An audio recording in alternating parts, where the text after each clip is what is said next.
बघा आता आज आपला इंग्लिश 30 स्टेटमेंटचा टॉपिक आपण बघणार आहे. इंग्लिश 30 या विषयामध्ये आपल्याला स्टेटमेंट कशा पद्धतीने येईल याची माहिती आपण आजच्या भागामध्ये बघू. बघ, या पद्धतीने स्टेटमेंट आपल्याला लेफ्ट साइडला आलेलं असतं आणि ते आपल्याला राईट साइडला एक्सेल मध्ये आपल्याला काय करायचं, टाईप करून फॉर्मॅटिंग करायचं असतं.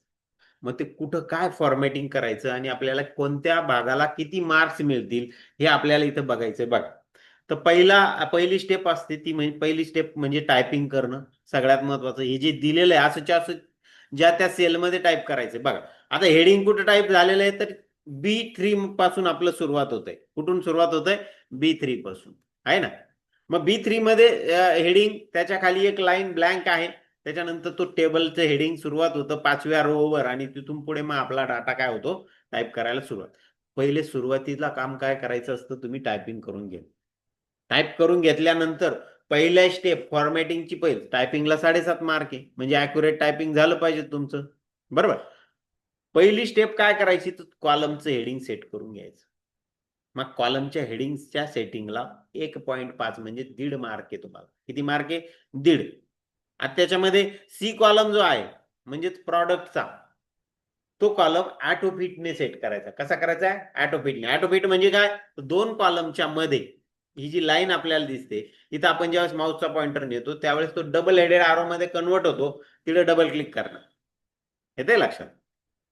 त्याच्यानंतर डी, आय आणि एफ ही अमाऊंटचे कॉलम असणारे, संख्यांचे कॉलम असणारे, त्यांची विड्थ सारखी ठेवायची. तिन्ही कॉलम एका वेळेस सिलेक्ट करायचे आणि एका वेळेस त्यांची सेटिंग करायची. किंवा होम टॅब मध्ये जाऊन तुम्ही सेल ग्रुप मध्ये जाऊन सुद्धा त्याचं कॉलम विड्थ या ऑप्शनच्या सहाय्याने सारखी कॉलम विड्थ सेट करू शकतात. मग ती किती सेट करायची हे काय आपल्याला दिलेलं नाहीये. सारखी करायची म्हणजे त्यात जो डेटा तुम्ही एंटर केला आहे त्यात मॅक्झिमम डेटा जो आहे त्या हिशोबाने ती सेट करायची, बरोबर. पुढची second step, main heading set करायचं. मेन हेडिंग सेट करायला 2 मार्क या ठिकाणी आणि सोपं आहे ते. B4 ते B4 नाही, B3 ते F3 ही रेंज तुम्हाला इथं काय करायची आहे, सिलेक्ट करायची. इथं चुकलंय थोडस. B3 ते F3 आणि त्याला मर्ज अँड सेंटर पहिले करायचंय. काय करायचंय? Merge and centre. त्याचा फॉन्ट 16 करायचा आहे. फॉन्ट स्टाईल बोल्ड करायची आणि त्याला अंडरलाईन पण द्यायची. एवढं सगळं करण्यासाठी तुम्हाला किती मार्क दिले जाणार आहे? 2 मार्क. ओके. त्याच्यानंतर तिसऱ्या स्टेपमध्ये टेबलचं हेडिंग तुम्हाला सेट करायचं. बघा, टेबल हेडिंग साठी 2 मार्क दिले. त्याची font style bold, alignment centre आणि व्हर्टिकली सेंटर. आता हे जे व्हर्टिकली सेंटर जे आहे ना, जिथं जिथं येईल ते शेवटी करा. सगळं फॉर्मॅटिंग झालं का तुम्ही टेबल सिलेक्ट करा पूर्ण आणि सगळ्यांना, काय प्रत्येकाला व्हर्टिकल सेंटर तुम्हाला द्यायचं इथं. ओके. त्याच्यासाठी 2 मार्क तुम्हाला दिलेले. इथं पण भरपूर मार्क आहे. त्यानंतर बघा, serial number column. Serial number कॉलमला काय करायचंय? सेंटर अलाइनमेंट, बरोबर. त्यात हेडिंग सिलेक्ट करायचं नाही, फक्त डाटा सिलेक्ट करायचा आहे. त्याला 1 मार्क आहे तुम्हाला. त्यानंतर ऑल बॉर्डर सेटिंग म्हणजे सगळा टेबल सिलेक्ट करून तुम्हाला ऑल बॉर्डर द्यायचे आणि व्हर्टिकल सेंटर अलाइन करायचंय. व्हर्टिकल सेंटर अलाइन करताना मी तुम्हाला सांगितलं की हेडिंग पासून सगळा टेबल पूर्ण सिलेक्ट करा आणि at A time vertical centre alignment तुम्ही देऊन टाका. प्रत्येकाची वेगवेगळी देत नका बसू. ज्या ज्या ठिकाणी व्हर्टिकल सेंटर आहे तिथं सेपरेट देऊ नका, तुम्ही एका वेळेस द्या. सगळं झाल्यानंतर ओके. आणि ऑल बॉर्डरचं सेटिंग आणि व्हर्टिकल सेंटर अलाइनमेंट साठी किती मार्क आहे? 1 मार्क. बघा, त्याच्यानंतर नंबरचं फॉर्मॅटिंग. इथं बघा कॉमा फॉर्मॅटिंग. याच्यामध्ये एक लक्षात येईल तुम्हाला, ज्यावेळेस तुम्ही कॉमा फॉर्मॅटिंग सिलेक्ट करताना तर तो नंबर हजारात असेल तर 1000 सेपरेटर येतो कॉमा, बरोबर. त्यानंतर 3 संख्येनंतर डॉट 00 असेल. आता या ठिकाणी तसं नाहीये. मग त्यावेळेस तुम्ही ते डेसिमल प्लेस जे आहे ते डिक्रीज करायचे. काय करायचे? डिक्रीज करायचे. ते बघणारच आपण. आणि या फॉर्मॅटिंग साठी तुम्हाला इथं मार्क तुम्हाला काही दिलेले नाहीये, ठीक आहे, पण ते करायचे. ते टायपिंगचा भाग आहे. म्हणजे टायपिंगचे जे 7.5 मार्क आहे त्याच्यामध्ये हे काउंट होईल, फॉर्मॅटिंग मध्ये काउंट होणार नाही. ठीक आहे. चला, या पद्धतीने आपल्याला 7.5 मार्क मिळणारे. कॉलम विड्थ सेटिंग साठी 1.5 मार्क, मेन हेडिंग साठी 2 मार्क, टेबल हेडिंग साठी 2 मार्क, सिरियल नंबरचा कॉलम सेंटरला घेण्यासाठी 1 मार्क आणि ऑल बॉर्डरचं सेटिंग करण्यासाठी 1 मार्क, असे 7.5 मार्क आपल्याला कव्हर करायचे. तर बघू, चला आता आपण स्टेटमेंट प्रत्यक्ष टाईप करू आणि आपण त्याचं फॉर्मॅटिंग करू. बा, पहिले काय करायचं, टायपिंग करून घ्यायचं. मग मी टायपिंग करण्यास सुरुवात करतो. टायपिंग कुठून करायचे, B3 पासून मी सुरुवात करतो. इथं बघा, इथं मी कर्सर टाईप सिलेक्ट क्लिक केलं आणि हेडिंग टाईप करतो. Statement showing sale of electronics. Capital मध्ये आपण पण कॅपिटल टाईप करायचे, एक लाईन ब्लँक सोडून द्या आणि खाली टेबलचं हेडिंग टाईप करतोय मी. सिरियल नंबर टाईप करताना त्याच्यात स्पेस आहे का नाही हे बघा. बघा, मी इथं कुठंही टायपिंग करताना कॉलमची विड्थ वाढवत नाहीये किंवा काही नाही. मी सरळ सगळं टाईप करून घेतोय पहिले. बरोबर, टेबल हेडिंग माझं टाईप करून झालं. बाकी आता आपल्याला डेटा टाईप करायचा आहे. खाली सिरियल नंबर मी टाईप करतोय खाली बघा.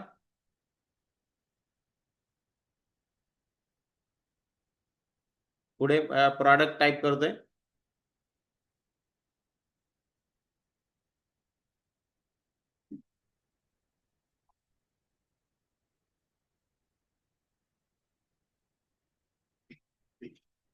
स्पेलिंग मिस्टेक कडे इथे लक्ष द्या. टाईप करताना जर दिलं तर परत तुम्हाला दुरुस्तीच्या वेळेस बघायची गरज, पण तरी पण आपल्याकडे वेळ भरपूर असतो. आपण नंतर सबमिट करण्यापूर्वी स्पेलिंग बघायचं आणि मगच सबमिट करायचं. ओके, आता ह्या सेलच्या अमाऊंट फिगर मी टाईप करतो. सेलच्या फिगर पण छान व्यवस्थित टाईप करा करेक्टली, कारण की नंतर आपण बघत असेल तर त्यावेळेस आपल्याला पटकन लक्षात येत नाही चूक झालेली आहे. बघा, मी पटपट टाईप करतोय त्या. हे बघा, इथं चूक झाली. 900 टाईप केलं, 2558.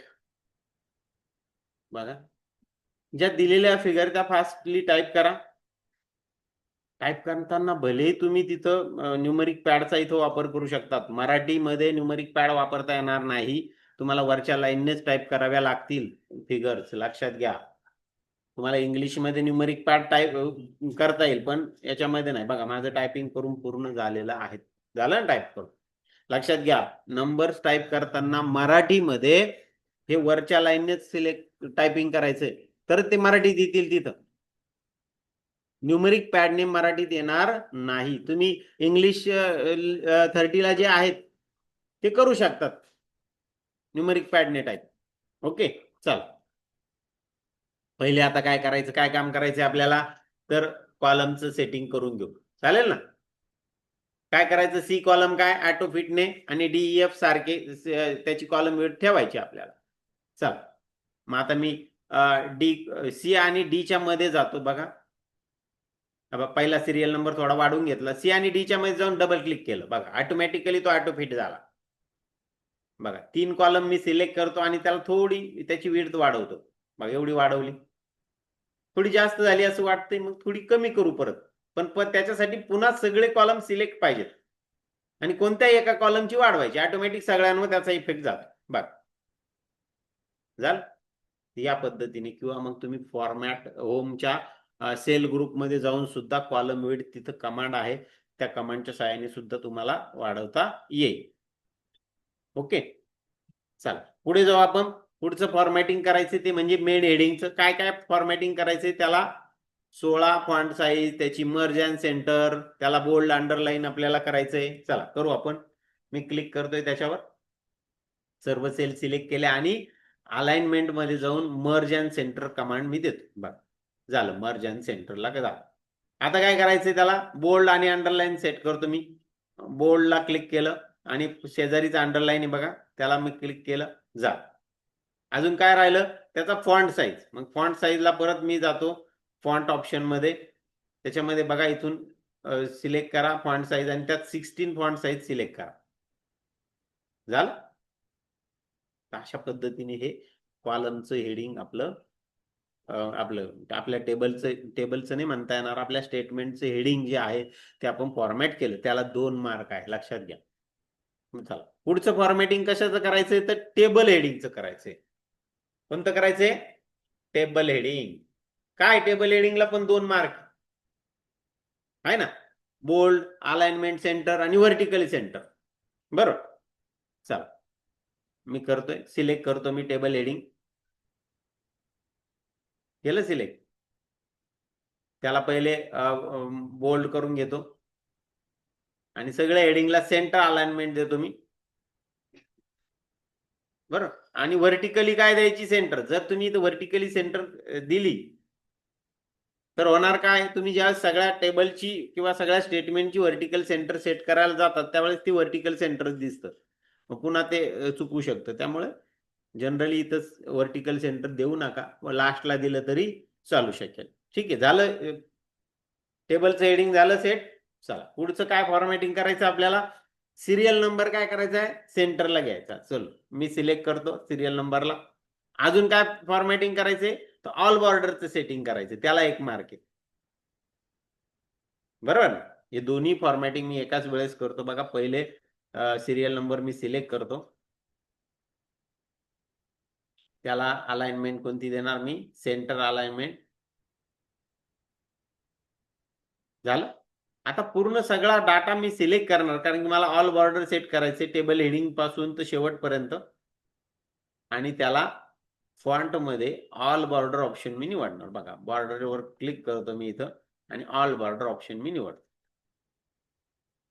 झालं. आणि त्याला सुद्धा तुम्हाला व्हर्टिकल सेंटर अलाइनमेंट बघा आलेली तिथं, पण ती आता काय झालं, हेडिंगला दिलेली होती ती दिसत असते तिथं, त्याच्यामुळे जनरली लास्टला फॉर्मॅटिंग करताना करा. ओके. चल पुढे जाऊ आपण. पुढचं फॉर्मॅटिंग काय, नंबरचं फॉर्मॅटिंग. हे टायपिंग मधला भाग आहे. टायपिंगच्या मार्कांमध्ये याच्याने वाढ होणार आहे. काय पाहिजे ते आपल्याला, कसे हे नंबर इथं दिसत आहे ते प्रत्येक 1000 सेपरेटर आलेला आपल्याला 3,650 असं आलेलं आहे. म्हणून तुम्ही बरेच जण टाईप करताना 3,650 असं टाईप करता. बरं असं करायचं नाही. नंबर हा जनरली जसा आहे तसा जनरल नंबर म्हणून टाईप करायचा आणि नंतर फॉर्मॅटिंग करायचं त्याचं. मग आता याला फॉर्मॅटिंग काय द्यायचे, कॉमा फॉर्मॅटिंग द्यायचे आहे ना. चला मी देतोय त्याला. ते नंबर सिलेक्ट केले. सिलेक्ट करून नंबर ग्रुपमध्ये मला कॉमा फॉर्मॅट सेट करायचा, पण याच्याने काय झालं, .00 आलं, ते नकोय मला. त्यावेळेस मला या डिक्रीज नंबर या ऑप्शनचा वापर करून ते डेसिमल प्लेस कमी करता येतील. दोनदा त्यावर क्लिक करायचं त्या डिक्रीज नंबर बटनला. येते लक्षात. त्या नंबर ग्रुपमध्येच डिक्रीज नंबर म्हणून डेसिमल म्हणून ऑप्शन असेल. चला मी क्लिक करतो 2 वेळेस. पहिल्यांदा क्लिक बघा, गेला का 2 झिरो निघून त्याचे. ओके, झालं. मग फॉर्मॅटिंग या पद्धतीने या स्टेटमेंटचं फॉर्मॅटिंग तुम्हाला करायचंय. पूर्ण फॉर्मॅटिंग आपला झालंय. फॉर्मॅटिंग पूर्ण झाल्यानंतर पुन्हा एकदा स्पेलिंग चेक करून घ्यायची. जे नंबर टाईप केलेले ते ॲक्युरेट आहे का ते टाईप बघायचे. असं वाटल्यास तिथं बोट लावा आणि बघा, एक एक एक एक चेक करा.